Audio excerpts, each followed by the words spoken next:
Olá, seja bem-vindo à terceira e última parte do curso de Introdução à Gestão Pública da Unipampa. Nessa terceira e última etapa, nós iremos abordar os três grandes últimos conteúdos deste curso, que são os mecanismos regulatórios aplicados no governo federal, a gestão de equipes e os principais sistemas de informação utilizados na administração pública, com ênfase na Unipampa.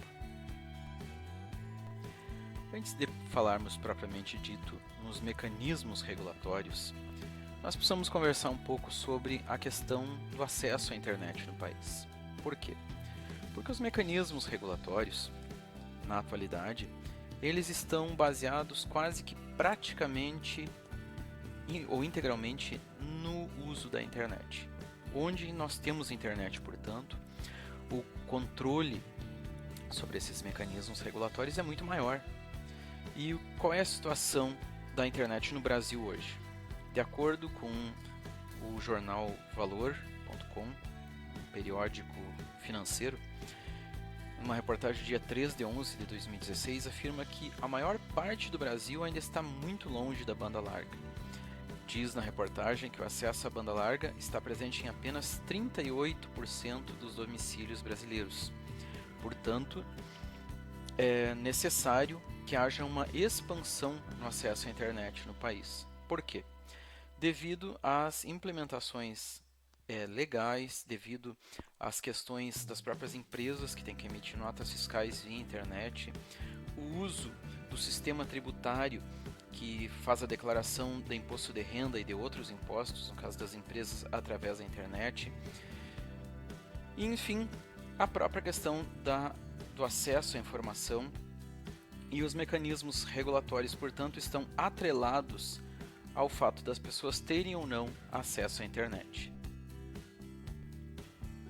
No Brasil, os mecanismos regulatórios, eles têm uma divulgação nos sites do governo, mas eles também têm divulgação em outros portais, como por exemplo o portal convergenciadigital.uol.com.br. O que é o Convergência Digital?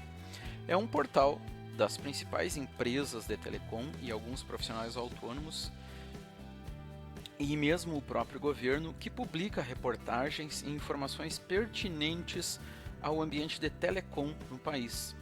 Apesar de ser um pouco técnico, o portal traz informações sobre os mecanismos regulatórios na medida em que ele comunica, na medida em que ele dissemina informações sobre estes mecanismos. Será que vai haver alguma mudança? Como que fica, por exemplo, o bloqueio de WhatsApp, Facebook? Tudo isso é disseminado através desse tipo de portal. Tome nota aí num cantinho, então, Convergência Digital. É um portal onde convergem os principais assuntos, as principais publicações, as principais notícias sobre telecomunicações no Brasil. Entre elas estão os mecanismos regulatórios. No Brasil, as principais agências reguladoras são organizadas pelo governo, com participação da sociedade, e elas têm uma função, cada uma função distinta, ou seja, cada agência cuida de um certo segmento da sociedade ou do mercado. Então existem várias agências, cada uma delas cuida de um determinado segmento da sociedade. Vamos ver agora quais são as principais agências reguladoras que nós temos no Brasil. A Anatel, Agência Nacional de Telecomunicações, a ANEEL, Agência Nacional de Energia Elétrica, a Ancine, Agência Nacional de Cinema, a ANAC, Agência Nacional de Aviação Civil e assim por diante. Ou seja, cada agência, cada um desses órgãos cuida de um determinado segmento da sociedade. Por que é importante a gente divulgar e conhecer isso? Porque são estas agências que criam a legislação que as empresas e os consumidores têm que obedecer. Ou seja, se vai haver reajuste, se vai haver tarifas diferenciadas, se vai haver gratuidades, quem tem e quem não tem direito, são estas agências que determinam. E por que é importante saber? Por que é importante estar por dentro das notícias que acontecem nos portais que falam sobre telecom ou sobre meio ambiente? O que isso nos diz respeito? É o que nós vamos ver a seguir. Os mecanismos regulatórios, portanto, têm um conceito. O que são mecanismos regulatórios? São regulamentações que representam um conjunto de leis e medidas que regem o funcionamento de uma determinada área da economia. Telecomunicações, por exemplo. Água ou energia são outros exemplos. Quem elabora essas regulamentações? Políticos, burocratas, associações de profissionais, organismos internacionais, empresas e a própria sociedade, que é convidada a participar. Qual é a força que tem os mecanismos regulatórios? Os mecanismos regulatórios são impostos por lei, ou seja, não é uma opção eu obedecer ou não, não é uma opção para as empresas obedecer ou não. Ou obedece, ou multa, ou até fechamento do seu negócio. Por que existem os mecanismos regulatórios? O objetivo original é proteger as pessoas das práticas predatórias por parte dos agentes do mercado, ou seja, as grandes empresas. Como que isso pode ser feito na prática? Através da imposição de serviços mínimos a serem ofertados, através de um nível de qualidade mínimo naquilo que está sendo comercializado. Garantias que têm que ser oferecidas por cada empresa ou agente de mercado, que o governo considera que tem que ter um atendimento mínimo oferecido para a população. Então, este é o objetivo dos mecanismos regulatórios. Como que funcionam os mecanismos? Bem, os mecanismos regulatórios, eles estão apoiados em cima do decreto 8.243 de maio de 2014, ou seja, é extremamente recente esse decreto.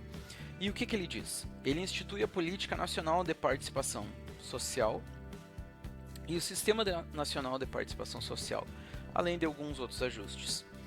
O que este decreto diz? Esse decreto fala que os mecanismos regulatórios, eles vão estar baseados em consultas públicas. Como assim consultas públicas? O que seria uma consulta pública?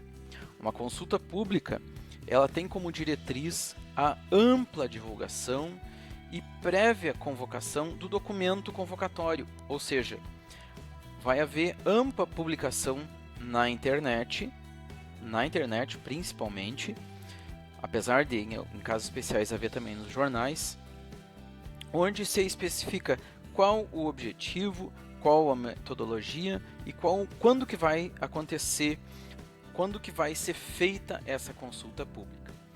Além disso, essas consultas públicas, elas devem fornecer previamente, com tempo hábil, os documentos que serão objeto de avaliação pela sociedade, ou seja, como que são as regras para avaliação das empresas, quais são as métricas que serão utilizadas para validação da qualidade e assim sucessivamente. Observe a importância do item 3, utilização da internet e tecnologias de comunicação e informação, ou seja, essa é uma diretriz do governo para que as consultas públicas, as consultas populares sejam feitas a partir da internet. Uma vez as pessoas tinham que se dirigir até um órgão público, tinham que preencher formulários, isso acabou, o governo não quer mais isso. Agora, por outro lado, se a localidade não tem internet, isso configura um problema, porque as pessoas ficam sem ter como participar, sem dar a sua opinião a respeito. Sistematização das contribuições recebidas, ou seja, as opiniões, os votos, os posicionamentos não vão ser objetivo de manipulação individual. É preciso que isso seja contabilizado num sistema e esse sistema sumarize e aponte os resultados, que devem ser, claro, passíveis de auditoria. Publicidade dos resultados, ou seja, Não adianta nada colher as opiniões das pessoas e depois sumir com o resultado. É necessário que seja amplamente divulgado qual foi a opinião da participação popular. E por fim, o compromisso de resposta às propostas recebidas, ou seja, as agências devem ser fiéis, devem ser conduzidas de acordo com aquilo que a participação popular opinou. Claro que nesse caso, cada um dos grupos trabalha em função da sua necessidade. Assim como as empresas podem se organizar, a sociedade deve se organizar para votar naquilo que ela considera mais conveniente para cada caso. As consultas públicas são considerados processos democráticos que servem para a construção das políticas públicas entre o governo e a sociedade. Na verdade, é entre o governo, as empresas e a sociedade. Quem deve colaborar? Os cidadãos, as empresas, os movimentos, organizações sociais. Para quê? Para construir ações e programas de governo que têm objetivos a serem atingidos ou aprimorados, sempre de acordo com um objetivo ou uma demanda coletiva. Como que acontece a consulta pública? A consulta pública é representada pela participação popular, que acontece por meio de uma consulta disponível num portal da internet de um órgão federal, onde as pessoas podem fazer as suas contribuições, até mesmo falando com outros participantes e conhecendo o histórico da própria participação social. Como que eu posso participar das consultas públicas? Como que eu posso saber de quais são as consultas públicas que estão acontecendo? No ano de 2016, por exemplo, em vários momentos houveram bloqueios ao WhatsApp no Brasil e também ao Facebook. E para isso foram colocados projetos de lei para o fechamento definitivo desses aplicativos. Em todos esses casos, isso foi submetido para uma consulta pública. Como que eu posso ficar sabendo disso? Através das áreas de consulta pública, das agências reguladoras.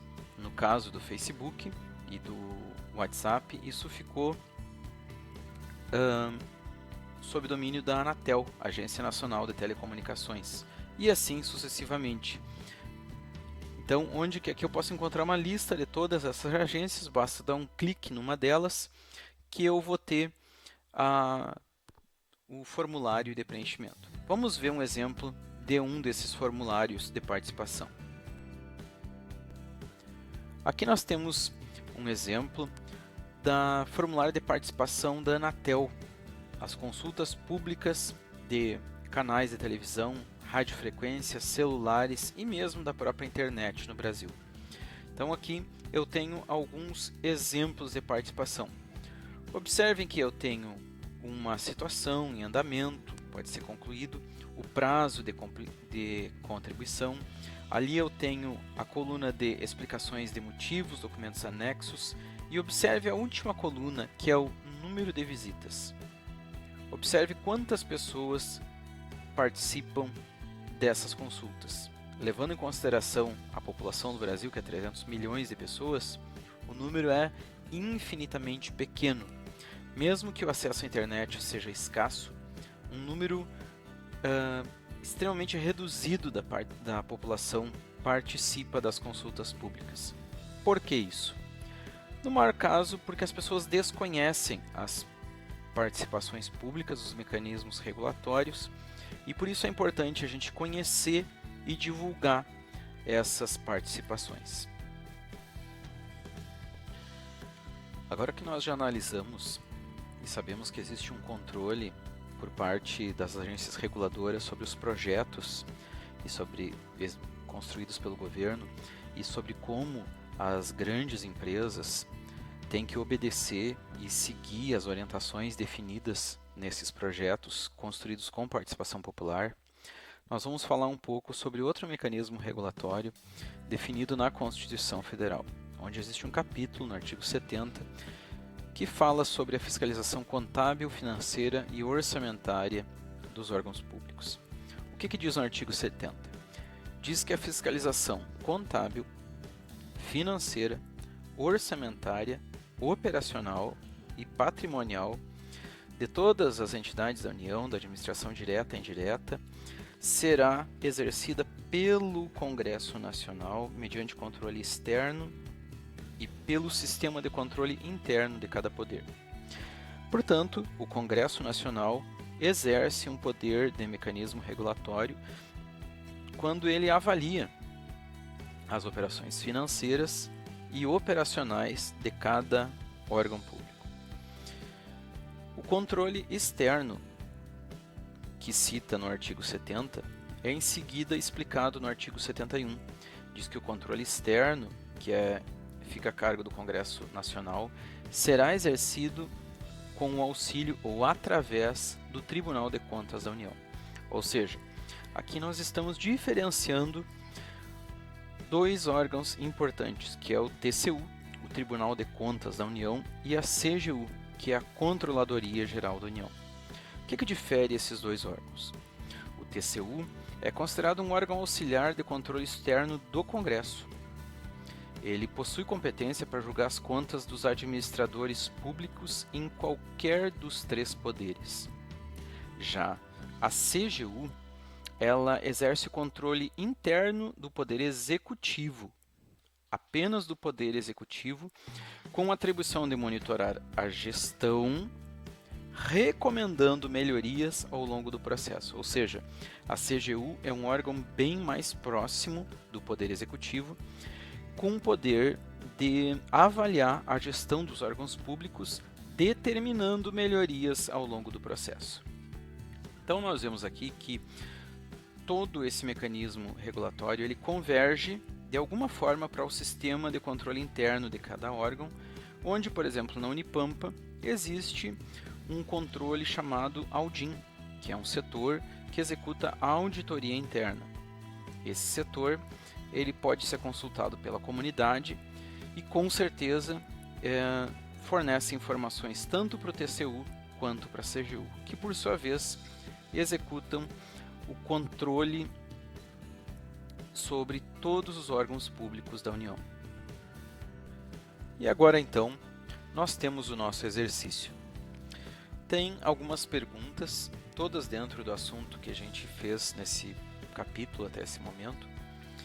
E eu vou pedir que você preencha e submeta através do Moodle. Se você tiver alguma dificuldade, fique à vontade para entrar em contato. Bom exercício! Olá! Aqui nós começamos o nosso assunto que trata da gestão de equipes. A gestão de equipes é um assunto vasto, é um assunto que envolve muitos aspectos e por isso nós vamos adotar alguns focos, algum direcionamento. Quais são os principais focos que nós vamos abordar nesse curso? Questões envolvendo a gestão de conflitos, as diferenças entre equipes e grupos, como que eles se comportam, como que eles trabalham. Vamos falar sobre as diferenças entre chefe e líder, como que eu reconheço a diferença entre isso e como que eu devo me comportar, quando que eu devo ser o chefe, quando que eu devo ser o líder. E vamos encerrar esse bloco fazendo um exercício a respeito. Bons estudos! Então a gestão de equipes, ela envolve múltiplos assuntos. Tem questões como atribuição e tarefas, gestão de projetos, motivação, ética, gestão de conflitos, remuneração e assim sucessivamente. A própria questão da avaliação institucional passaria pela gestão de equipes, mas é um assunto extremamente vasto. Por isso nós vamos focar em alguns deles. O primeiro que nós vamos focar a seguir, então, é gestão de conflitos. A respeito da gestão de conflitos, então, um dos grandes escritores, que é o Chiavenato, tem vários livros publicados a respeito. O que ele diz a respeito da gestão de conflitos? Ele diz que os conflitos são inevitáveis e cabe ao administrador, cabe àquela pessoa que exerce a liderança da equipe, conhecer as possíveis soluções ou resoluções dos conflitos. Portanto, a solução dos conflitos passa necessariamente pelo exame das condições que o provocaram. Ou seja, os conflitos vão acontecer, mas é natural que seja assim. Mas eu preciso analisar a situação, eu preciso ponderar para eu conseguir ter uma, digamos assim, uma visão isenta dos fatos e não tomar partido por ninguém ou não tomar partido pelo lado errado. Isso, portanto, a análise, o entendimento da situação é a base para a gestão de conflitos. Sempre que eu for trabalhar com a gestão de conflitos, sempre que eu tiver que resolver uma situação, sempre que eu tiver que desfazer alguma coisa que está prejudicando o andamento da equipe, que é natural que aconteça, o que eu tenho que ter em mente? Os conflitos, eles têm algumas partes que compõem o conflito. Lá no topo nós temos os envolvidos, são as pessoas internas ou externas que podem estar envolvidas.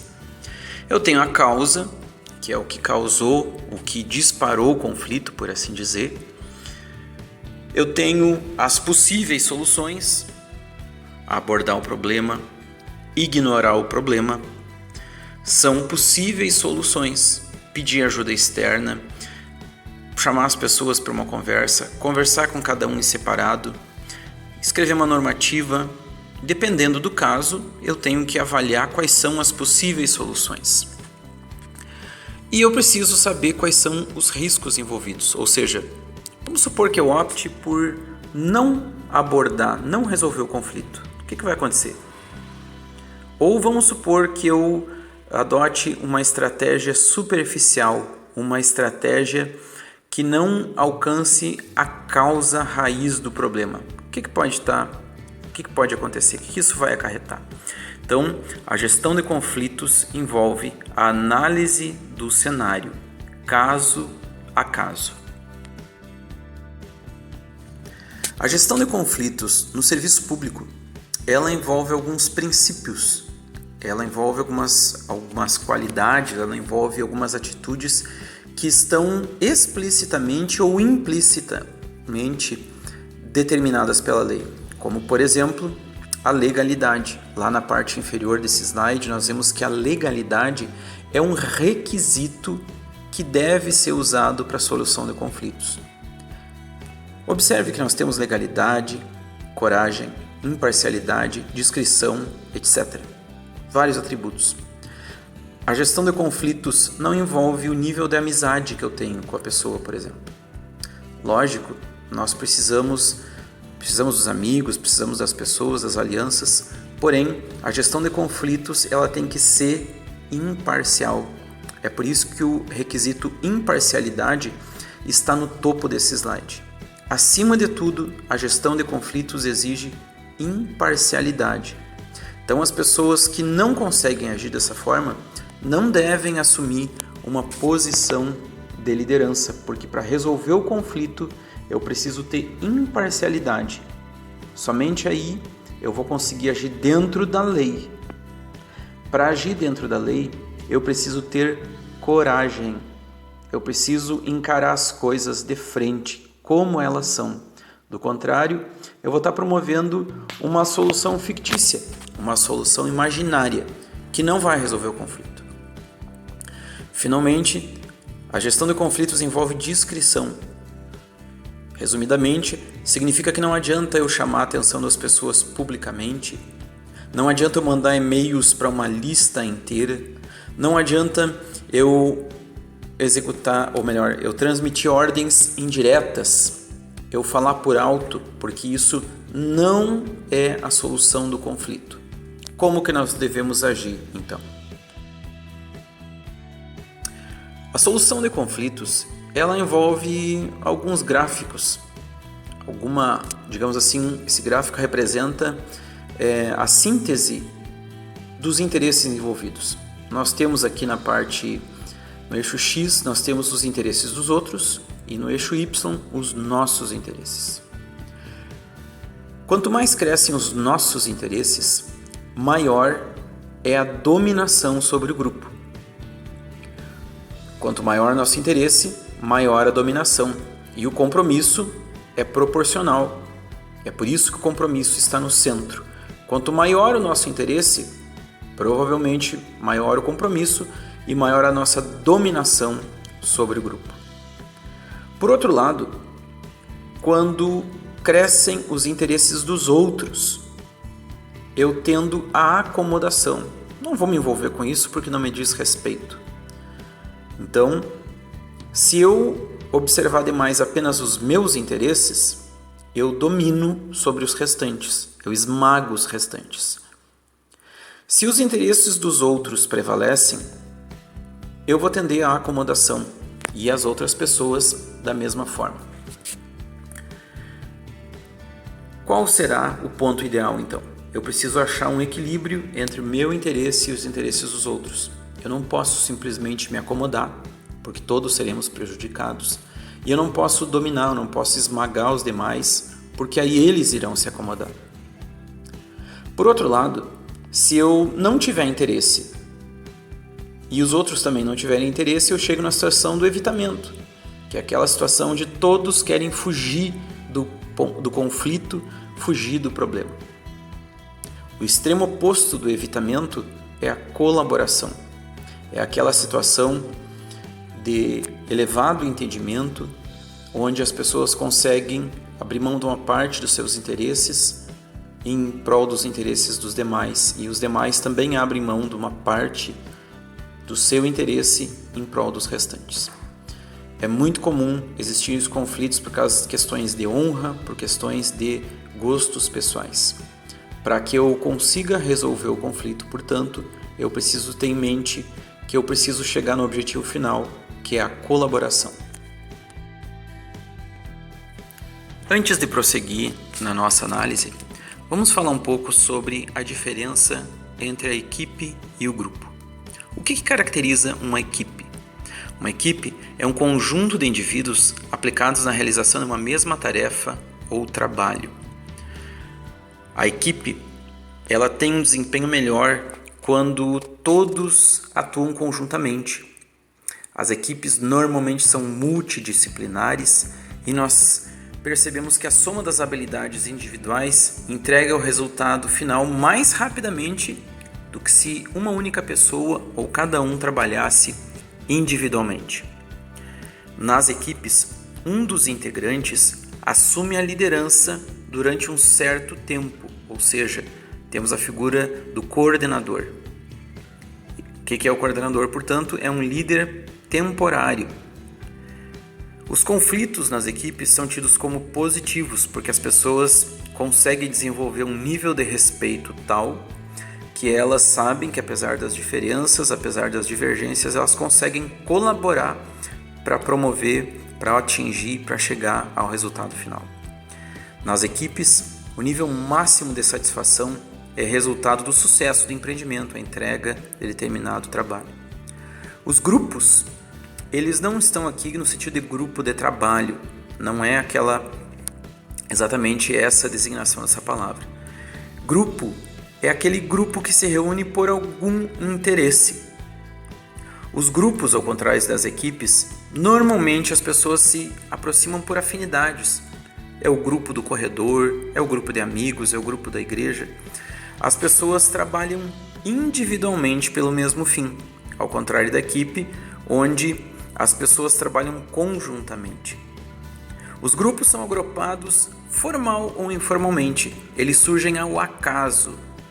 Nos grupos, as pessoas se aproximam por interesse, por necessidade, ao contrário da equipe, onde as pessoas se envolvem por designação e as pessoas têm clareza do propósito final. No grupo, nem sempre há um objetivo final.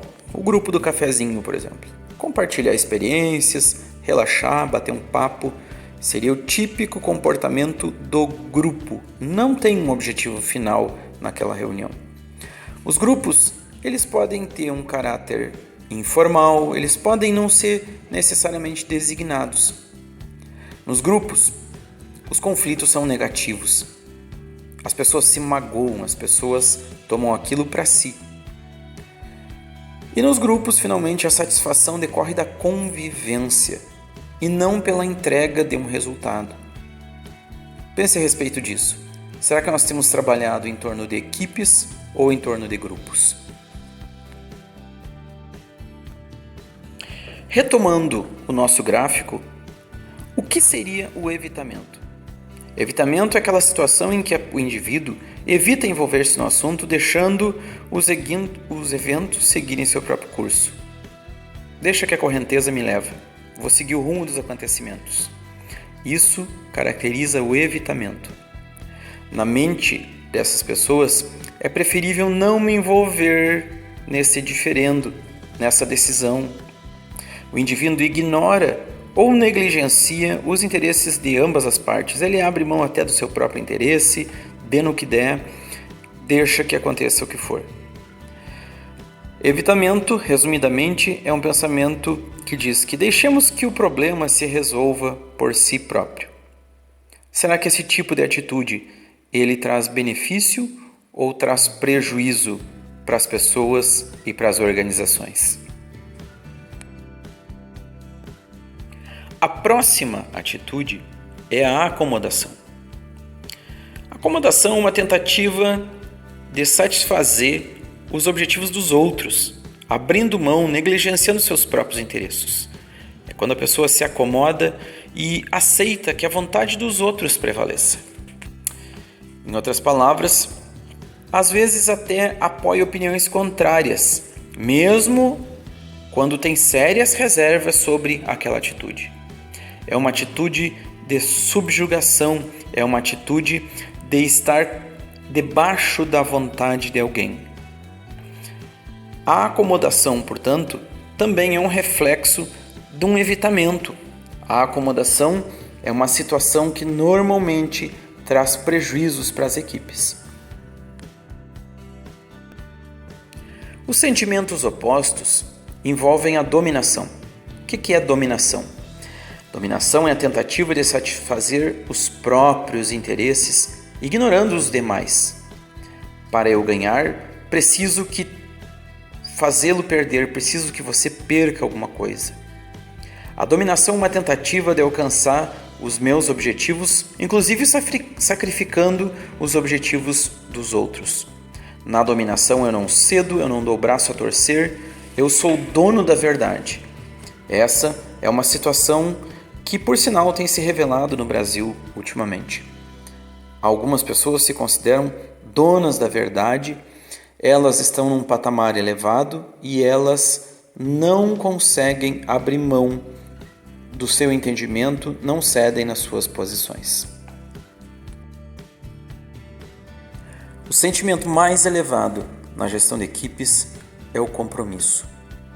O que é compromisso ou comprometimento? É uma tentativa, veja que já começa com tentativa, de satisfazer moderadamente os interesses de ambas as partes. Alguém vai ter que ceder um pouco, alguém vai ter que ceder um pouco. Cada pessoa que cede um pouco acredita que ela está perdendo e o outro sim é que está ganhando. Do outro lado, a outra pessoa tem exatamente o mesmo sentimento. O compromisso nos leva a dividir a responsabilidade ao meio. O compromisso resulta da procura de um acordo parcial para uma ideia ou atingimento de um objetivo maior. Eu dou isso, você me dá algo em troca.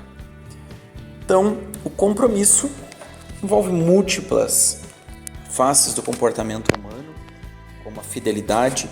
Uma vez firmado o compromisso, resta que as partes cumpram aquilo que foi acordado para que na próxima vez, no próximo conflito, as partes envolvidas não caiam em descrédito. Portanto, todos esses sentimentos são necessários para que eu consiga fazer a gestão de conflitos. Eu preciso do compromisso, eu preciso fugir do evitamento, eu não posso cair na acomodação, eu não posso exercer a dominação abusiva e eu preciso do compromisso ou do comprometimento com a causa maior. Nosso próximo assunto no tema de gestão de equipes é o reconhecimento da diferença entre o chefe e o líder. Convido você a dar uma olhada nessa figura que está aí na tela, onde nós temos na parte de cima o chefe e na parte inferior o líder. Observe as diferenças. O chefe é aquele que dá as ordens. O líder é aquele que pega junto para cumprir a tarefa. O chefe é aquele que quer ser carregado pela equipe, ou seja, sabe que tem que ser feito, mas ele próprio não se envolve com a tarefa. O líder é o primeiro a colocar a mão na tarefa a ser feita. O chefe é aquele que se considera num lugar superior, num lugar acima dos demais. O líder se considera um igual, se considera como os demais. O interessante é que os dois apontam na direção certa, o que significa que é possível fazer a mesma coisa exercendo o papel de chefe ou de líder. Mas qual é a diferença que nós podemos citar, de acordo com a literatura a respeito, qual é a diferença entre o chefe e o líder? É o que nós vamos ver a seguir. O chefe é aquela autoridade legalmente constituída. O líder é aquele que conquista a autoridade. Ou seja, não basta ser chefe, é preciso ser líder, é preciso conquistar o respeito, é preciso conquistar a admiração das pessoas. O chefe é um regulador, é aquela pessoa, é aquele, digamos assim, aquele perfil de pessoa que atua na regulação. O líder é o motivador. Ele inspira as pessoas, ele motiva, ele levanta o astral das pessoas para que elas cumpram a tarefa. O chefe cobra. O líder lembra, porque ele se sente parte da equipe. O chefe atua dentro das penalidades previstas na lei, enquanto o líder trabalha com penalidades simbólicas que têm algum valor para aquelas pessoas daquela equipe. O chefe exonera, o líder te isola do grupo, porque como ele tem o respeito e admiração, ele consegue retirar uma pessoa que se recusa a cumprir as determinações. Penalidade simbólica. O chefe, quando as coisas dão erradas ou não aconteceu, ou quando não saiu como esperado, o chefe justifica o mau funcionamento. Tem uma boa explicação para não ter sido atingido aquele objetivo.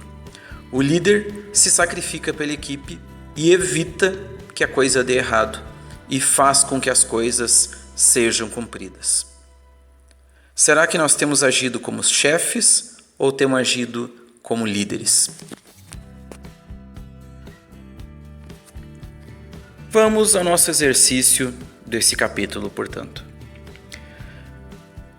Na gestão de equipes, nós temos a questão dos conflitos, que nós sabemos que vão acontecer. E em relação a isso, na gestão de conflitos, quais são as etapas envolvidas para chegar à solução do problema? É possível evitar totalmente os conflitos? Quais são as origens dos conflitos? Quais seriam as possíveis origens dos conflitos? É possível estar permanentemente motivado? Todo mundo sempre está esbanjando motivação? Comente, cite 3 maneiras de motivar as pessoas, do seu ponto de vista. E no seu caso pessoal, você já viveu alguma situação profissional desmotivante? Faça um relato a respeito. Não precisa citar nomes, nem lugares, departamentos. Pode ser isentar a respeito. Faça um comentário pessoal a respeito. E cite também o oposto. Você já viveu uma situação profissional motivante? Comente a respeito, faça um breve relato. Não precisa citar nomes ou departamentos. Coloque o seu exercício no Moodle para que você tenha registro nesse capítulo. Bom exercício! Nosso assunto agora são os sistemas de informação na administração pública. O nosso foco, então, aqui vão ser principalmente os sistemas institucionais. Existem sistemas como o SIGAC, existem sistemas como o SIGEP, que são sistemas governamentais. E existem sistemas de grande importância também dentro da instituição, como é o caso do Guri, o Guri Mobile, o Moodle. São sistemas inseridos dentro da instituição. A partir de agora, então, vamos estar sabendo um pouco mais sobre esses sistemas e como eles podem ajudar na gestão da instituição. O primeiro sistema que nós vamos conhecer é o Guri. O Guri é um sistema desenvolvido na própria Unipampa, portanto ele se adapta, ele foi adaptado, ele incorpora, ele tem a cara da Unipampa. O Guri tem inúmeras funcionalidades, entre elas assistência estudantil, avaliação de desempenho, projetos acadêmicos, sistema de protocolo integrado, folha-ponto e assim sucessivamente. Porém, analisando o Guri, pode ser que a gente encontre alguma coisa que a gente poderia estar utilizando, compras, contratos, dotação orçamentária, mas não estamos utilizando. Como que eu deveria fazer para trabalhar com esse módulo? Entra em contato com a DETIC, pode ser em contato com a CAL ou qualquer uma das equipes, que alguém da DETIC vai te orientar sobre como que eu uso esse serviço. Por outro lado, pode ser que eu olhe essa lista e não veja nada do que eu preciso. Pode ser que tenha que ser desenvolvido algo específico para a minha atividade, para o meu setor. Nesse caso, entrando em contato com a DETIC, pode ser conversado, pode ser planejado, pode ser agendado para que seja criada uma nova funcionalidade para atender uma determinada demanda específica. Este, então, é o sistema Guri. Outro sistema importante é o sistema da WebConf. O que é a WebConf? É um recurso que me permite fazer reuniões virtuais, onde eu posso carregar apresentações, documentos, slides, músicas, onde eu posso transmitir áudio e vídeo. Então, é um sistema que permite conectar pessoas. Não precisa, usando o WebConf, eu me deslocar para ir até um lugar ou outro fisicamente. Eu posso sentar no meu computador e marcar um encontro naquele endereço. Logicamente, tudo previamente agendado, testado, verificado como que eu faço, se eu conseguir ter acesso, se todos vão poder conectar. Um item muito importante para que um sistema como a WebConf funcione corretamente é o headset. O que é o headset? É aquele fone ali à direita, que tem tanto os fones de ouvido quanto um microfone de alta captação. Por que é importante o headset? Como as reuniões são à distância, é importante que eu tenha um equipamento de boa qualidade, que tenha condições tanto de transmitir quanto de receber o áudio e o vídeo em questão. O headset, portanto, é um equipamento indispensável para a boa utilização da ferramenta WebConf. Próximo sistema importante, que é interessante que a gente conheça, é o serviço da rede institucional. Como que funciona esse serviço de rede? É um serviço que permite que, uma vez que a pessoa tenha feito o seu cadastro lá no serviço de rede, isso passa a valer para todos os demais serviços da instituição e em todos os campos. Quer dizer que se algum dia eu tiver que ir trabalhar em um computador de qualquer dos campos da Unipampa, em qualquer computador da instituição, eu vou poder conectar com o meu login de rede. Isso é importante para a instituição para que garanta a mobilidade das pessoas e garanta a segurança da informação. Além disso, o serviço de rede ele também é integrado com o sistema de rede wireless. Isso permite que as pessoas possam conectar na rede wireless de qualquer dos campos onde elas estejam. Porém, é preciso que seja feita uma comunicação, um aviso prévio, abrir um chamado no sistema de chamados para que eu possa me conectar a partir de qualquer dos campos. Então, o serviço de rede ele serve, além disso, com o sincronizador, que é um serviço interno do Guri, que permite a sincronização de contas de e-mails e a ativação de diversos recursos institucionais. Um outro sistema importante é o sistema da OnCloud. O que é a cloud? É o serviço de nuvem, é o serviço de armazenamento independente do dispositivo. Esse é um sistema que está em testes na instituição e é relativamente restrito, mas pode ser utilizado sob demanda para aquelas equipes que precisem acessar informações de diversos lugares, de diversos dispositivos a qualquer hora. É uma maneira muito mais flexível do que eu colocar os meus arquivos numa rede, por exemplo, onde eu compartilho só com Windows. Eu poderia, usando esse sistema, acessar os meus documentos, as minhas informações em qualquer lugar, independente do dispositivo, seja um celular, seja um notebook. Este é um sistema em testes, portanto, precisa ser aberto um chamado e demandar, solicitar esse serviço para a DTIC. O próximo sistema institucional importante é o sistema Gaúcha. Gaúcha é um ajuste de nome que foi feito. Na verdade, isso é um software livre, não tem custo nenhum para a instituição e pode ser personalizado. Para que serve o Gaúcha? Veja que o Gaúcha, na entrada dele, ele pede o login e a senha da pessoa. E a partir dali, ele permite a abertura de chamados. Os chamados representam a demanda dos serviços.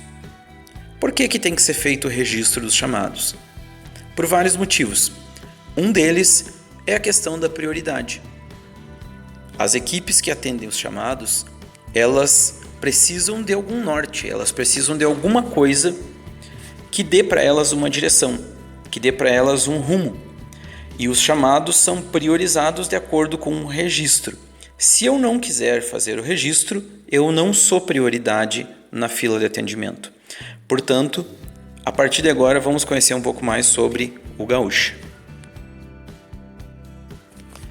Internamente, o Gaúcha tem um dashboard, um quadro de avisos onde eu posso ter acesso a todos os chamados que estão rolando na instituição. Esse é um quadro que, nesse caso aqui dessa tela, mostra os chamados atendidos pela DTIC. O que é importante no Gaúcha? O Gaúcha, ele não foi feito, ele não funciona apenas para a DTIC. O Gaúcha pode ser utilizado para atendimento a chamados de qualquer setor. Vamos supor que o setor de obras quisesse utilizar o Gaúcha. Então, o setor de obras poderia pedir que as pessoas, cada vez que precisassem de alguma coisa de obras, registrassem no sistema de chamados que seria visualizado pelo Obras. Apenas pelo Obras, o pessoal da biblioteca, nem a DTIC, ninguém mais teria acesso a esses chamados. Então, é possível utilizar o Gaúcha para atendimento de chamados internos. Dessa forma, esse quadro que a gente está vendo aqui, ele iria mostrar a quantidade de chamados que o meu setor em particular está atendendo. Como que eu faço para ativar essa funcionalidade? Entra em contato com a DTIC e registra isso, que vai ser dada uma resposta, onde vai ser explicado o procedimento para que eu possa ter chamados internos para o meu setor. E aí, esse quadro vai refletir a realidade apenas do meu setor, apenas do meu departamento. Um outro gráfico que o Gaúcha oferece para os administradores da solução é o acompanhamento de chamados, onde eu vejo a quantidade de chamados abertos, solucionados, atrasados, e é uma ferramenta importante para a gestão da qualidade do atendimento.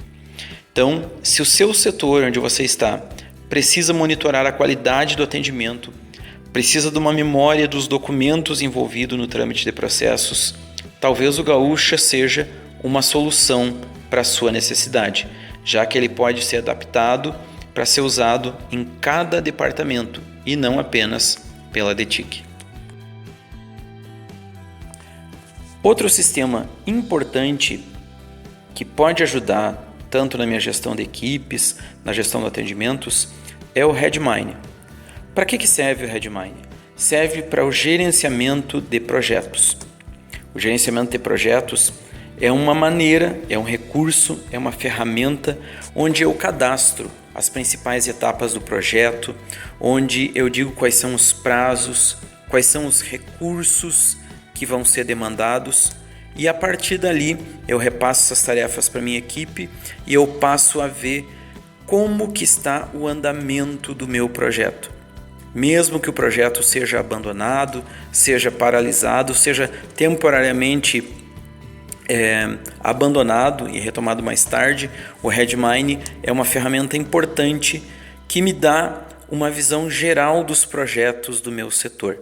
Lembrando que aqui nessa tela eu tenho os projetos da DTIC, mas o Redmine permite que eu crie projeto apenas para o meu setor e os demais setores não vão ficar sabendo daquelas informações.